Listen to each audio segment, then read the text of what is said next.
बिस्मिल्लाहिर्रहमानिर्रहीम। अस्सलाम वालेकुम। लाज न्यूज़ के साथ मैं हूं इफ्तिखार। उम्मीद करूंगा आप तमाम दोस्त अहबाब खैर आफियत से होंगे और आप लोगों का रमज़ान भी अच्छा गुजर रहा होगा। आज अगर मैं अली मोहम्मद खान साहब के हवाले से बात करूं तो अली मोहम्मद खान साहब जो है वो भी बड़े गुस्से में दिखाई दे रहे थे और ऐसा बयान दिया और ऐसा लग रहा था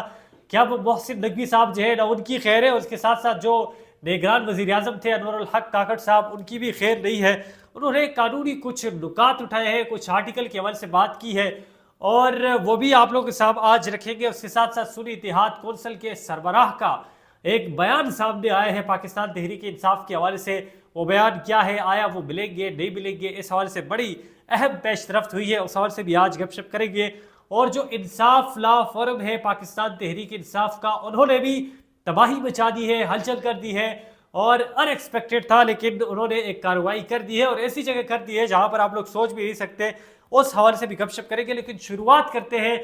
9 मई के वाकयात के हवाले से। और याद रखें कि 9 मई का वाकया ऐसा है जो कि पाकिस्तान तहरीक इंसाफ को बहुत महंगा पड़ा और रियासत ने, इस्टेब्लिशमेंट ने इसको बहुत इस्तेमाल किया और पाकिस्तान तहरीक इंसाफ के वोटर्स को भी ख़राब करने की कोशिश की। बहुत से लोग जो है वो पाकिस्तान तहरीक इंसाफ से दूर किए गए इस वजह से कि उनको कहा गया आप लोगों ने 9 मई किया, उनके लोग उठाए और बहुत से ऐसे वाकयात हुए। तो उमर अयूब साहब की जमानतें जो है वो लाहौर की इंसदादी दहशतगर्दी की खुसूसी अदालत से जो जमानत जो है वो मिल गई है। अबूरी जमानत 20 अप्रैल तक हो गई है और आहिस्ता आहिस्ता जितने भी इसमें लोग थे, जितने भी रहनुमा थे, जितने भी वर्कर्स थे, उनकी जमानतें जो है वो लाहौर की इस इंसदादी दहशतगर्दी अदालत जो है उनसे अब रिहा होते जाएंगी, उनको जमानतें जो है वो मिलती जाएंगी और रफ्ता रफ्ता करके जब पाकिस्तान की तहरीक इंसाफ की हुकूमत आएगी तो ये 9 मई का वाकया जो है ये सिरे से ख़त्म हो जाएगा। इसके साथ साथ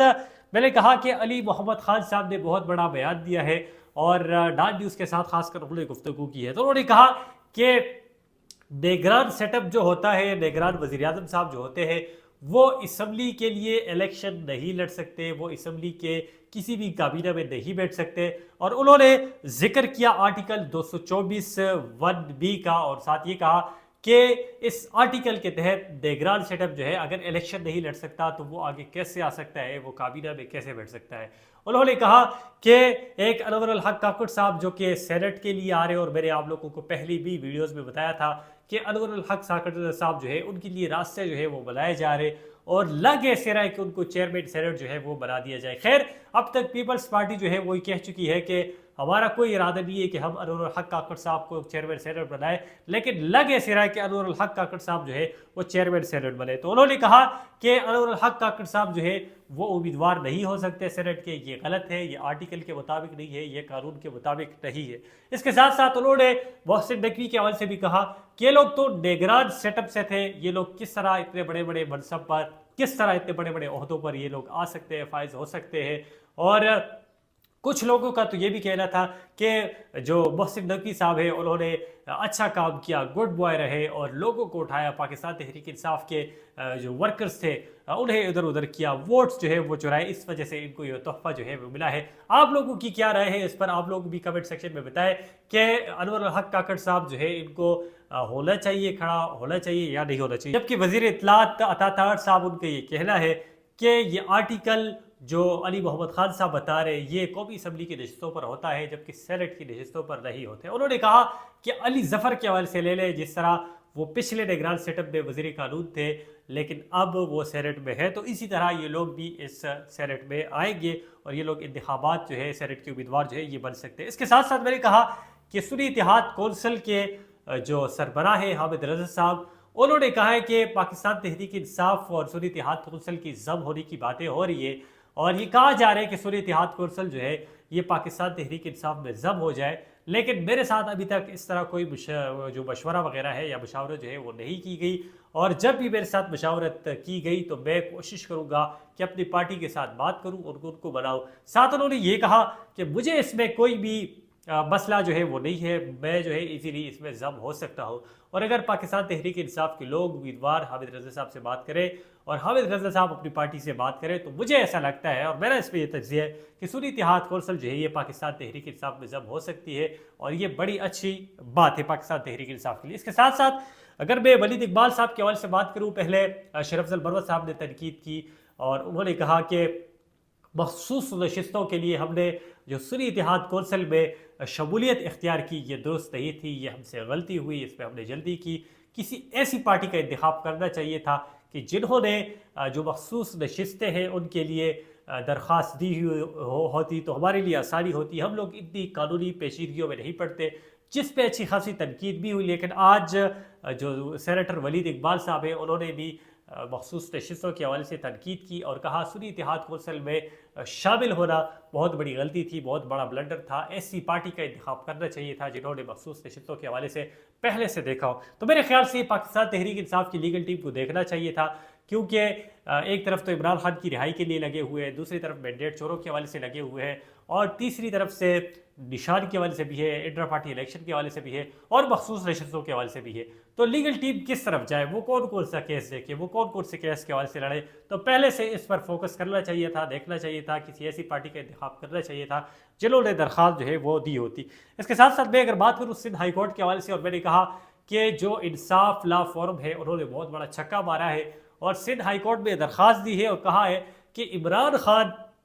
کو اڈیالہ جیل میں سیکورٹی خدشات ہے، عمران خان کی جان کو خطرہ ہے۔ ساتھ انہوں نے یہ بھی منشن کیا ہے کہ پہلے جو اڈیالہ جیل ہے وہاں سے کچھ لوگ، کچھ دہشت گرد جو پنجاب پولیس ہے انہوں نے پکڑی بھی ہے، ساتھ انہوں نے ثبوت بھی دیے ہیں کہ ان کے پاس کافی سارا اسلحہ تھا،